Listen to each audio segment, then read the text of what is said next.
bugün burada her zaman olduğu gibi NATO'ya ve üslerine hayır demek için, Kürecik NATO radar üssünün kapatılmasını talep etmek için, ayrıca Kudüs'ün kılıcı savaşı zaferini kutlamak için ve yine geçtiğimiz günlerde 11. seneyi devriyesini yaşadığımız, idrak ettiğimiz Mavi Marmara şehitlerimizi anmak ve Siyonist İsrail'i lanetlemek üzere toplanmış bulunuyoruz. Bilindiği üzere Siyonist İsrail Mescid-i Aksa'da namaz kılan Müslümanlara vahşice saldırmış ve Doğu Kudüs'ü işgal planı çerçevesinde Şeyh Cerrah mahallesindeki evleri gasp etmeye başlamıştı. Ayrıca bununla da yetinmeyip heykel örgüsü gibi Siyonist yapıları sahaya sürerek 10 Mayıs'ta Mescid-i Aksa'ya 10 binlerce Siyonistin baskın yapmasını organize etmişti. Korsan İsrail'in tüm bu şom planları ve vahşi girişimleri Kudüs'lü Müslümanların direnişiyle karşılaşmış ve Mescid-i Aksa'ya yönelik tehlikenin giderek artması üzerine Kassam Tuvayları Siyonist rejime Aksa'ya yönelik saldırıları durdurması yönünde bir ultimatum vermişti. Fakat Gasip İsrail bu ultimatonu göz ardı edip Mescid-i Aksa'ya ve Kudüs'lü Müslümanlara saldırmaya devam edince başta Kassam Tugayları ve Kudüs seriyeleri olmak üzere tüm direniş grupları füze seçeneğini devreye sokmuşlardı. Yani Gazze ve Gazze'deki direniş grupları Mescid-i Aksa'yı korumak için bir anlamda kendilerini ve Gazze'yi feda edeceklerini gösterdiler. Milletimiz tarihte eşine az rastlanır bir şekilde Gazze'ye ve Kudüs Mescid-i Aksa için meydanlara inerek üzerine düşen vazifeyi yerine getirdi ve hükümete atması gereken adımlar konusunda kamuoyu desteği verdi. Cumhurbaşkanımız ve hükümet Siyonist İsrail'e en sert şekilde kınadı.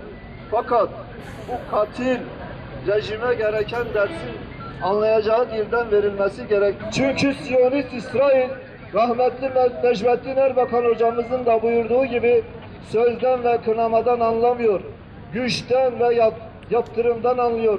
80 milyon tek yürek halinde Cumhurbaşkanımızdan ve hükümetten bu konuda daha cesur adımlar bekliyor. Biz milletimiz adına hükümetten bir an önce şu adımların atılmasını talep ediyoruz. Mavi Marmara konusunda yapılan yanlıştan dönülmelidir. Mavi Marmara konusunda Siyonist İsrail'e yapılan anlaşma iptal edilmeli ve Siyonist komutanların ve yetkililerin hem ülkemizde ve hem de uluslararası mahkemelerde yargılanmasının önü açılmalıdır. Bu vesileyle 11. seneyi devriyesine geçtiğimiz günlerde geri bıraktığımız Mavi Marmara katliamında şehit olan 10 kardeşimizi özlemle ve rahmetle anıyoruz. Bu katliamı gerçekleştiren Siyonist İsrail'i bir kez daha lanetliyoruz. 4. Türkiye Cumhuriyeti vatandaşı olan Yahudilerin Siyonist İsrail'de askerlik yapmasına imkan sağlayan kanun derhal iptal edilmelidir. 5. Türkiye'mize giydirilmiş olan NATO deli gömleği bir an önce çıkarılmalı, ülkemiz NATO'dan çıkmalı ve tüm NATO üsleri kapatılmalıdır. Terörist İsrail'in en büyük hamisi olan büyük şeytan ABD, NATO'nun kullanımındaki incirlik NATO üssü derhal kapatılmalıdır. Görüldüğü gibi bu radar üssü ülkemiz için büyük bir tehlike oluşturuyor.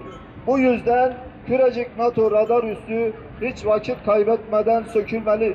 Burada çalışan ABD'li ve İsrailli personel ülkelerine gönderilmelidir. Hükümet bu yanlıştan bir an önce dönmeli ve ülkemizi Siyonist İsrail'e hizmet eden Kürecik NATO radar üssü ayıbından kurtarmalıdır. Kahrolsun İsrail, kahrolsun Amerika, kahrolsun İsrail, kahrolsun Amerika. Kürecik radarı kapatılsın. Kürecik radarı kapatılsın. Kürecik radarı kapatılsın.